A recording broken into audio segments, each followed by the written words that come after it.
So there's a lot you can read online about Encinitas, but today we're diving into the truth about living in Encinitas. See, when you're looking on Zillow, you're looking at blogs, you're looking at that kind of stuff, some of these things you're not gonna find on there. So we're gonna dive in, let you know all the little nuances and everything you need to know. So if you're thinking about moving here, you're gonna have a good idea. This guy grew up here. I live here. I've lived here for about 12 years now. So we got some good insight about living right here in Encinitas. So let's get into the truth about living right here in Encinitas. The first truth is Encinitas is more than just one city. There are 5 little kind of mini towns kind of make up Encinitas, and they all have their own distinct feel. First one being Old Encinitas. So this is the area south of Encinitas Boulevard on the coast. Definitely kind of like the old downtown, has a lot of restaurants, shops, super walkable, really cool housing that actually has some views, which not all of Encinitas does. So very distinct, kind of, it is Old Encinitas, but it is kind of that downtown. It's where you're going on date nights and all that. There's not a ton of turnover in there, so most people who are moving out here, it's I want downtown Encinitas, or I want kind of the Highlands area of Encinitas or anything like that. It's very, like I said, there's not a ton of turnover. There's all of the other areas that we're going to get into have a lot more homes that are coming on the market, so stay tuned. Next up, you move from Old Encinitas to New Encinitas, which is going to be the more inland area. It is a lot of housing, a lot of infrastructure. So down on Camino Real, you have all of the big box stores, Home Depot, Target, all of that stuff. You have Trader Joe's, grocery stores, everything you really need, and it all is centered around pretty much Village Park is New Encinitas. There are a couple communities kind of scattered kind of around it, but that whole section, if you're looking for housing, if you're looking for a little bit more affordable than that coastal area, New Encinitas is a good spot. And I always like to say it's like the most convenient area. Everything you need is within 5 to 10 minutes of once you're living right in that little area. And then next up, you've got Leucadia back to the coast, but this is the north section of the coast. It is the funkiest character, a lot of character, yeah. You got art galleries, you've got cool restaurants, you've got some cool bars, you've got a little bit more of the nightlife than you do in the more inland areas. We'll talk about that a little bit later, but this is one of the kind of more unique towns, and we talk about keeping it funky, or Leucadia being funky is because that's always been their tagline. It's a little less funky than it used to be. A little bit more concrete, a little bit more sidewalks, a little bit more infrastructure, where it used to just be a little more funky. Now it's seen some growth over the years, as with everywhere right here in North County, San Diego. It's actually still one of my favorite areas to go out. If we're going out to dinner, if we're gonna go grab a drink, anything like that. I love Leucadia, even over like, you know, downtown Encinitas. I like the vibe down there. I like the spots down there. And it is some of the cooler beaches too. Hard to access because there's a lot of stair access, but Neptune Avenue is kind of the main drag that goes right along the coast, so you have houses on the bluffs there, and there's 3 great spots where you can get into the water. Next up is where I spent most of my childhood, which was Livin. So this is the more inland, all the way to the east side of Encinitas, and it is a really cool kind of equestrian, more rural, lots of trails. It's definitely just a different feel of Encinitas, and that is, I would say it's the most distinct area out of Encinitas as far as feels go, and like the vibe out there, and just when you're out there, it's just, yeah, spread out. It's a little bit different than like the coastal regions of Encinitas. Yeah, and a lot of Livin has like 2-acre minimums, a lot of, and some 1-acre minimums in some spots, so some separation, some privacy.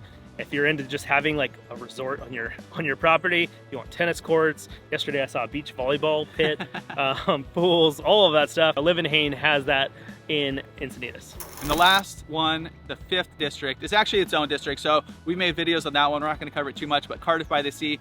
If you're living in Cardiff, you're not saying you're living in Encinitas. You're like, I live in Cardiff. So it is technically part of Encinitas. It's got its own zip code. It's got its own little downtown area, which is pretty cool too. Good beer spot, good restaurant, really good pizza spot down there too. Seaside Market, all that's right in that little tiny town center. But like I said, we have other videos, full vlogs going into that, so definitely go check those ones out. The next truth is the realities about housing right here in Encinitas, besides the pricing. We're gonna get into that in the next one here. And so Encinitas as a whole, it's been somewhat protected as far as new stuff coming in. Now recently, there's been some changes in California and a little bit of back and forth between Encinitas and the amount of housing and, you know, back and forth. So there's been some infill communities, infill properties. It's gotten a little easier to build, or at least, you know, there's more of these going up where you're gonna see more multifamily projects.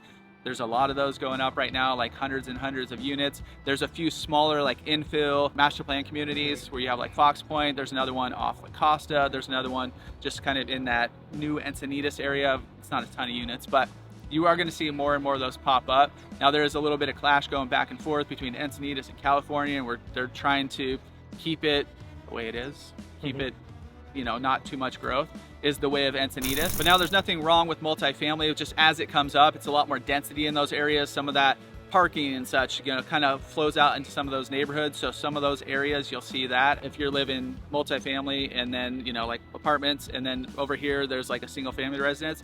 Some areas they're putting in parking permits and stuff just to kind of keep all the cars, you know, in the apartment complexes and stuff as they're just not overflowing in the community. So there's just going to be more of that as more of these developments go up, but they are still fighting to keep Encinitas the way it is. We'll see how that goes over the next few years. So it's always been difficult to get permitting, to get any of that stuff, but ADUs have become something that has really easy to get approved. Encinitas is looking for units. Hence the reason they're approving a whole ton of these multifamily communities is they just need units.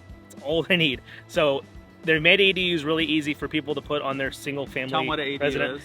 Accessory dwelling unit. Yes. And they've made it really easy for people to get permitting, to get them approved. They have like literally drawings that you can just go to and pick out of from the building department. So they've made it easy. It gives them units for just to get in compliance, but it also gives you the ability to put in a rental unit, put in just extra space, an office in the backyard. We've seen a bunch. So definitely something that if you're looking for kind of that granny flat or any of that type of thing, it's pretty easy to get here in Encinitas now. And then as far as the housing market in Encinitas, it always fluctuates. You know, a few years ago it was crazy hot. Now it's still somewhat hot, but it's kind of switched into a few different areas before everything was selling. But as a whole, Encinitas is always going to be somewhat competitive. It's coastal cities, like I said, limited buildings, so you're not going to have a ton of new construction. So it just comes down to supply and demand. Not a ton of new supply coming on. A lot of people want to live here, equals prices going up, equals competition when you're writing offers a lot of times. Like back a few years ago, everything was getting 5, 10, 15, 20 offers. Now some of those units, like I've seen the most contrast in condos where prices have gone up over $1 million for like a 3-bed 2-bath condo right here in Encinitas. And so, you know, some of those have been sitting a little bit, but you're looking single family, even in like the $2-3 million range, sometimes there is going to be competition, especially if they're dialed in specific locations where a lot of homes don't pop up too often. So now let's jump into the real cost of living right here in Encinitas. Obviously, one of the biggest expenses if you're buying a home out here is going to be your housing expense. So, and that's what we do, help people buy and sell. So if you guys are thinking about making a move and you want to dive into some of these areas right here, hit us up, call, text, or email, because we got your back making the move right here to Encinitas. But the sticker shock could be real right here in Encinitas. So this morning I did look up, just give you guys a ballpark of kind of what pricing is looking like. I want to get the most affordable unit, just as like the lowest tier right here in Encinitas, give you a kind of a starting price point. And as of this morning, there was a condo that was on, 1 bed, 1 bath, like how many square foot was 500 square feet. 500 square foot, and they're converted apartments, so it's kind of like top bottom style. But anyways, smaller unit, it was at 539,000. If you're looking more of that townhome style, the price points are like probably 900 starting price point, where you're going to find some of these areas. And then jumping into housing, the lowest price home as of today, 3-bed 2-bath, just shy of 1,600 square foot, was $1.6 million. So that's like today, that was the lowest price you're gonna get in Encinitas. As you get closer to the coast, prices are gonna go up. Obviously, like I said, there's just limited supply. There's not gonna be a ton of new homes coming on the market, and they are going to continue to get more expensive. Another hidden expense, it's not quite that hidden anymore. It's become one of the top questions we're getting asked when we are chatting with folks that reach out, is homeowners insurance. So obviously it's been a huge topic here in California. If you're out of state, you've heard about it too. Is our insurance here has skyrocketed just because a lot of major companies have left California due to mostly wildfires. So that's the big thing. That's the main reason that a lot of insurance companies have left. It doesn't mean you're not going to be able to get insurance in some spots. It just means that it's going to be more expensive. So if you're in the inland areas like a Livin, you're going to have a higher fire risk, which means you're going to have higher insurance rates. Like I said, you're going to be able to find insurance. It's just going to be expensive. Now, the opposite side of that is we do have, like I mentioned earlier, some bluff properties on Neptune Avenue and on the southern portion of Encinitas too. It's really hard or impossible. Probably impossible. Impossible to find insurance for some of these properties. Now, all you have to do is cross the street and you're going to get insurance. But the ones that are on the bluff front, insurance companies look at that as a huge risk, even though we haven't seen a house have any issues from the bluff in a long time. It's just really, really hard or impossible to get insurance for those. And then just one little bonus too, earthquake insurance. San Diego as a whole does not have huge earthquake risk, so insurance here for earthquakes is pretty reasonable, pretty low. So I'd say probably 50-50 our client end up getting it. I haven't had it for the last 20 years. So it's just one of those things that if you're moving here from out of state, it's not very expensive. It may be worth it to you just to have it. Two things. How was it? So he was showing some clients. Yeah. How did they experience the earthquake this year? Yeah. What were their thoughts? I don't know if they got earthquake insurance. So I actually should have asked them. But yeah, I mean, we had probably the worst one we've had in a long time. Not the worst, the biggest. The biggest, yeah. Sorry, the biggest. Yeah, and there was not that I know of, any property damage or injuries or anything like that. It was a little scary, a little frightening, Got but a little shake for sure. Yeah, and it is something like when you think of California, people think earthquakes, but the main fault lines where there's risk of stuff is San Francisco Bay Area, LA. The main fault lines go through major cities, through major neighborhoods. So here, they're going to be a little bit more inland, and so we just don't have that big of a risk. And real quick, back to the homeowner/fire insurance. We have a great company right here who we work with and send clients to and stuff, and they'll give you multiple, they're brokers, so they get different quotes from different people. But we recently had a home, it's not Encinitas, but still North County, San Diego, so relatively similar, high fire zone. It ended up being, so it was like $2.1 million house, 3,500 plus square foot in a high fire zone. And we were running quotes and trying to, figure out kind of what insurance was. Do we remember what it was? The worst case scenario was $6,000 a year. That was the worst. And there were some other options that were a little bit more affordable. I think $4,500 was one of them. So not insane, but their insurance that they currently have, our clients, was like $1,800 for a year. So you can see it's doubled in most areas. Definitely in fire zones, it has doubled. So it's just something you have to kind of account for when you're thinking about moving here. So that sunshine tax is real. Yeah, you're going to pay more to live in these beautiful areas right here in Encinitas. But there's also going to be a lifestyle premium where a lot of people are living here, very active. So getting into like yoga classes and all kinds of different, activities, especially if you have kids, you're doing potentially competitive sports, which could get pretty darn expensive. Our kids are all in competitive, so it's like, yeah, it adds up for sure. You have all kinds of classes, like I said, just going out to dinners, like farmers markets, all that stuff just adds up. So if you're living here, you're gonna be outdoors, you're gonna be active, you're gonna be doing things, especially if you got kids, so that lifestyle premium will be extra expense as well. A lot of free things to do too. One other note on cost of living, San Diego is kind of the sleepy town of California compared to some of the other areas. So just don't assume a discount if you're moving from or you're thinking about moving between Bay Area, LA, San Diego. There's not a huge discount. So obviously there are some higher end spots in all of those places, but San Diego as a whole, prices have increased a ton to kind of match a lot of those areas. So speaking of places that have a lot of traffic, Bay Area and LA, let's talk about the truth about traffic here in San Diego. It's not as bad. That's the main takeaway, is that it's not as bad as those areas. Obviously, there are spots where you get more congestion, and we'll talk through all of those. But just kind of as a note, Encinitas doesn't have a ton of job opportunity here. Obviously, if you're working from home and you want to live in Encinitas, that's perfect.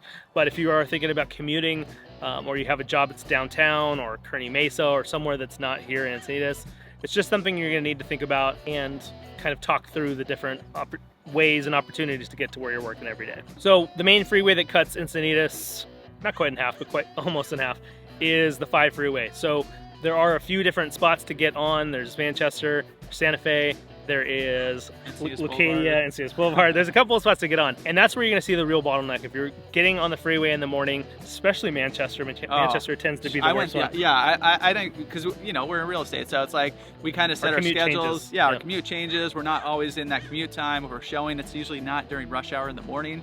Anyways, I had to run. We were getting a property prep down south, so got stuck in that Manchester traffic and hadn't been in a while, and it was like probably half a mile back, just from the freeway. So, and there's lights letting you on the freeway. So yeah, it took a little extra time for That's definitely the worst one. So that one heading southbound at Manchester, which is the southernmost exit or on-ramp getting onto the 5 freeway.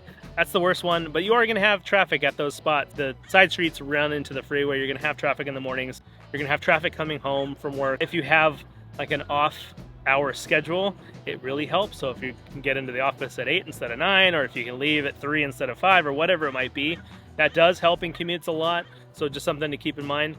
But there are also some other bottlenecks once you get out of Encinitas. You've got some of the main interchanges, so the 5805 down south a little bit, when you get to some of the kind of crossing freeways, so like the 52, the 8, you do get some bottlenecks in those as well. And one other, back to Encinitas, there's not like some other areas, like when we talk about Rancho Santa Fe, it's all back roads up there. When we talk about Carlsbad, there's a handful of main roads. In Encinitas, there's not too many main roads like the ones that we were saying going east to west, El Camino going north to south. But so there's not like a ton of, oh, there's traffic here, I'm gonna cut around this way.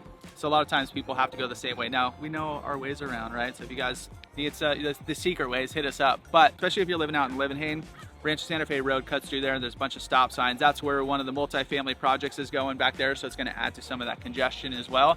But definitely during the morning times, during the afternoon times, add all of these stop signs that just people get backed up during school drop-offs, you know. So it could take a long time to get through there. It's just a little 2-lane road. So, you know, if you could avoid it. But if you're living out in the Livin and you have to come into town, you have to come into you're going to the coast, you're gonna have to go out one way or the other. And you're definitely gonna hit some of that traffic during certain times. And then one more thing, if you are commuting maybe to downtown, there is a train system here that you can use. We have clients and friends that have used it in the past for their daily commute. Doesn't shave a lot of time off, but it does give you that ability to work while you're going down there, which is tougher to do while you're driving. But and it real also, quick, just for driving context, I just went to the Padre game last weekend. It's a Sunday, so I didn't have to deal with traffic. But from Encinitas to downtown, it was probably a little less than 35 minutes. So if you do have to commute down there, that's probably, you know, depending on where you live. Obviously in Encinitas, it's about what time you're looking at. unless there's traffic. Unless there's traffic, yes. Then add some time. But so back to trains. In Encinitas, there are a few spots where the train crosses roads. Other spots you're going over the train on overpasses. But those places just tend to get a little bit more congested. The crossing at Leucadia, it's kind of a mess.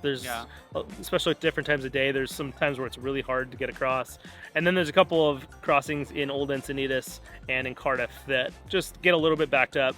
So just something to throw in an extra 5 minutes if you're trying to get somewhere kind of in those areas too. And one thing I just thought of too about that kind of that downtown Encinitas area, that's where D Street and I think E Street is where they cross over. And they recently put in a few of those intersections, there's 4-way crosswalks. So the whole intersection shuts down. So, you know, and then people can cross in any direction. That's adding to traffic too, because you got to wait for everybody to cross, and then you finally get to go, and then maybe the train comes, and it's just like takes a little bit of time. Yeah, the train comes and you get passed over again, and so the rest. Yeah, it does. It just, that's one of those things you'll just kind of get used to, but it is just kind of throwing an extra couple minutes in here or there if you are getting to the coast. That just kind of helps. Now, what about climate surprises right here in Encinitas? You can see, I don't know, you can kind of see behind us. It's probably all too bright, but the gorgeous day right here. Back there when we showed up, all fog. A lot of times, coast, you're gonna get super foggy. Is it still foggy? No, it's not bad. I can see it. So if you went to the coast right now, if you actually went to the beach right now, it's probably still foggy. It's like 10:30 on it doesn't matter what day it is. It's 10:30 in the morning. So that's one thing. Less foggy on Saturdays. Less foggy on Saturdays. As you get closer to the coast, as you get closer to the ocean, you're gonna tend to get more of those cloudy days, more of those foggy days, more of those definitely May gray, June gloom. Now those kind of go inland. Does it hit San Marcos a lot? Yeah. Get it? But it burns quicker. It burns off quicker. Yeah, so it's completely different climates. If you're in eastern Encinitas and you're going to the coast, maybe it could even be like 10 degrees warmer, just inland Encinitas, especially like a Livin, certain areas of Livin. You're like coming from there, going to the beach, 70 degrees where you're out, 75, you get to the beach at 65. So layer up. That's what we always say. Check out beach webcams. Check out beach webcams. Yeah, see if it's nice out there. May gray, June gloom. Those are like the times when you get a lot of that up there, but it's going to be a lot of other times too when, you know, if I'm going to surf and like at my house, I'm a little further inland in Encinitas going to surf. I'm like, oh, it's going to be great. It's going to be nice. And I get there, it's like cold, you know, foggy. So layer up. If you got your, I call it you're gonna have to get it too if you're a dad moving here, the Dadagonia, just one of those Patagonia jackets. Everybody's got one here. So you're gonna wear it during the summertime maybe. I don't know. Sometimes you might. I rock a sweatshirt a lot of times. The May gray thing too in June gloom is sometimes it's not gonna burn off on the coast. That's something that people have kind of realized when they've gotten here, is that there are gonna be days where, like in Cardiff or in Leucadia, where it just sticks around that coastal area. It could be gorgeous, like on El Camino Real, but it just kind of sticks around a little bit longer.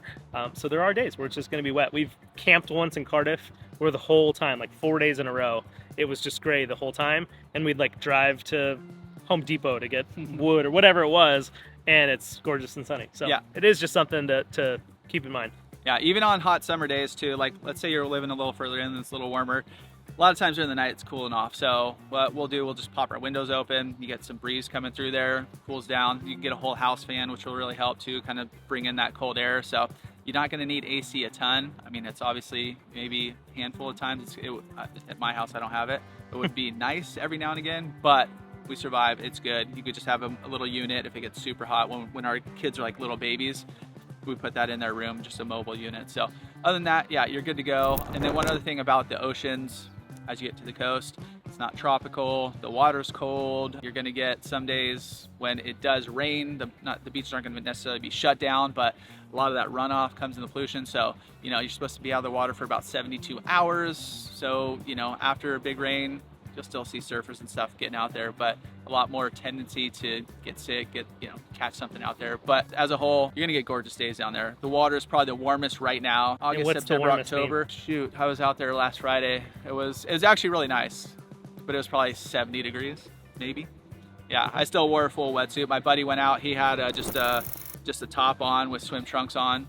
And his teeth were chattering? No, he was fine. He was fine. It was probably warm enough to, we call it trunkable. It was probably warm enough to be trunkable, but like I said, I like to be warm and cozy. So there we go. The next truth is the social life and kind of community vibe of Encinitas.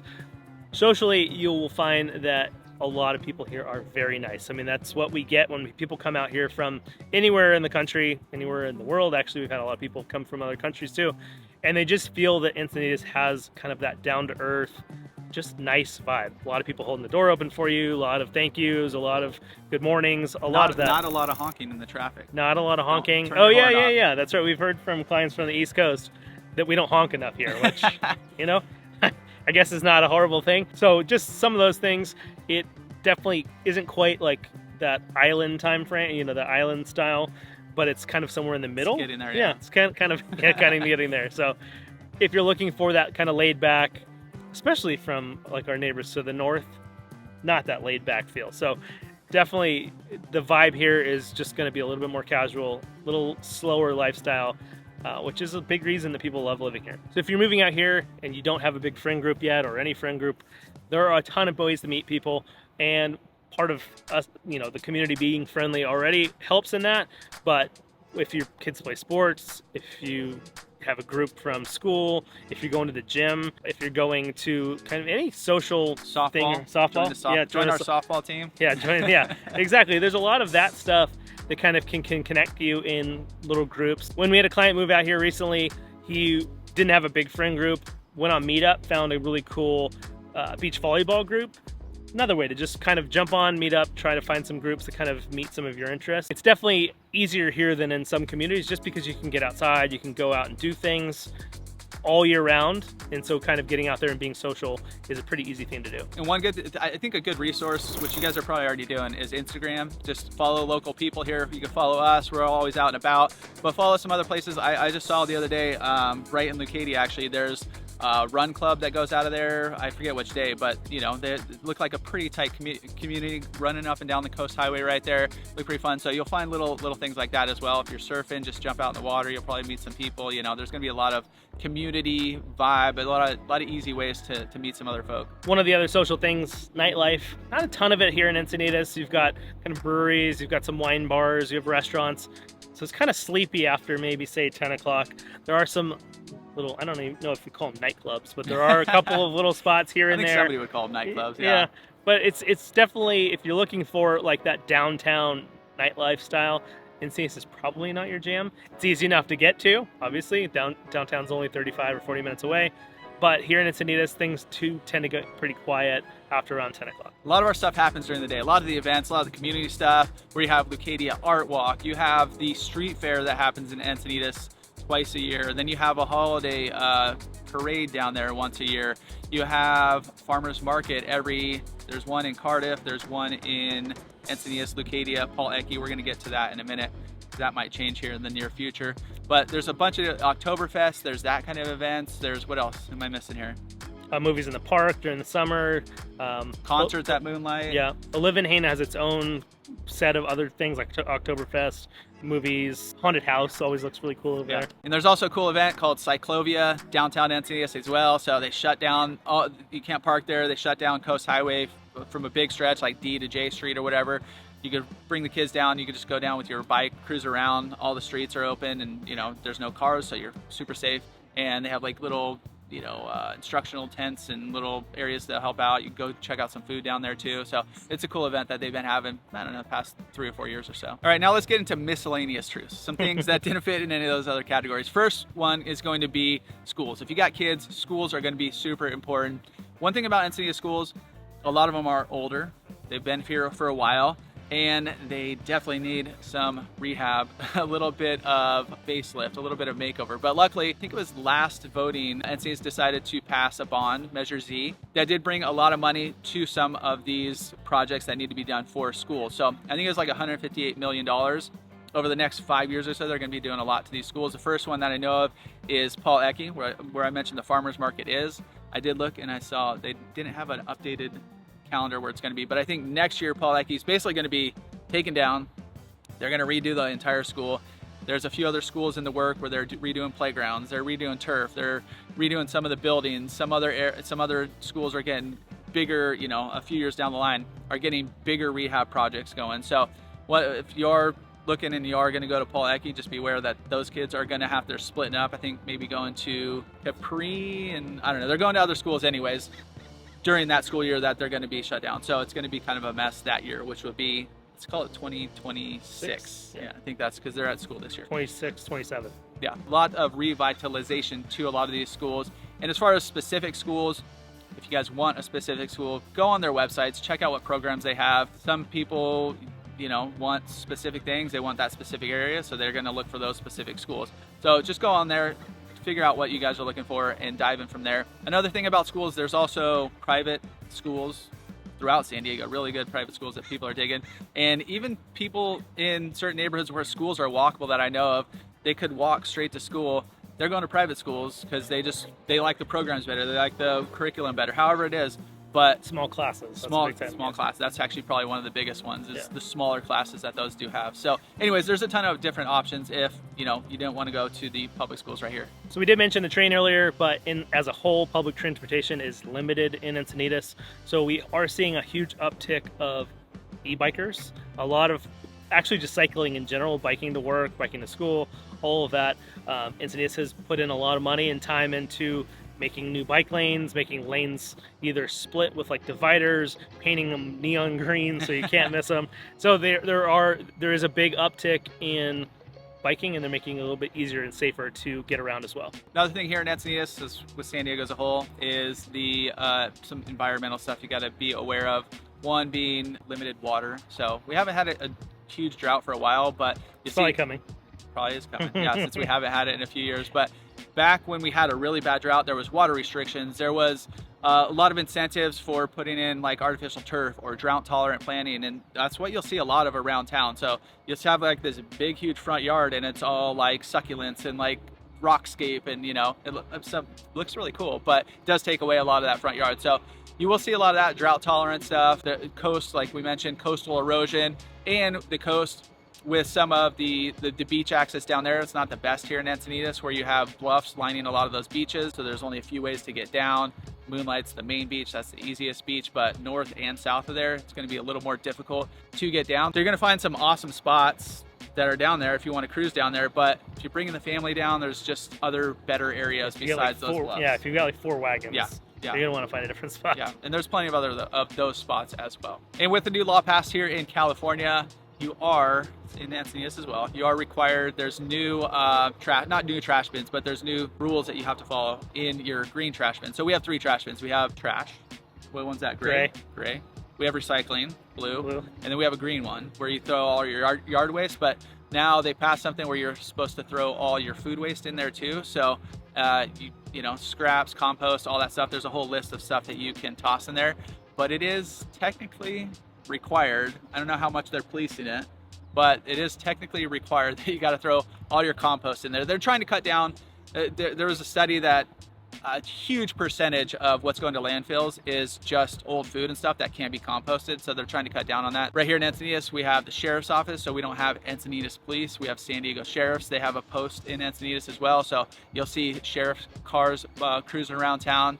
I don't know pro or con for that, but just something to be aware of. Other cities do have their own police. Carlsbad has police. Carlsbad has their own. Who else? San Marcos has San Marcos. Ooh, you know what? Or unless they're sheriff. They might be sheriff too. Yeah. This is, I think, sheriff. Oceanside has their own. My buddy's works up that way. But anyways, yeah, it's just sheriff office. So just, I don't know, something to be aware of. The next truth is, if you are thinking about moving to Encinitas and you want a smooth, easy transition to living here in Encinitas, you got to get in touch with us. You got to call, text, email.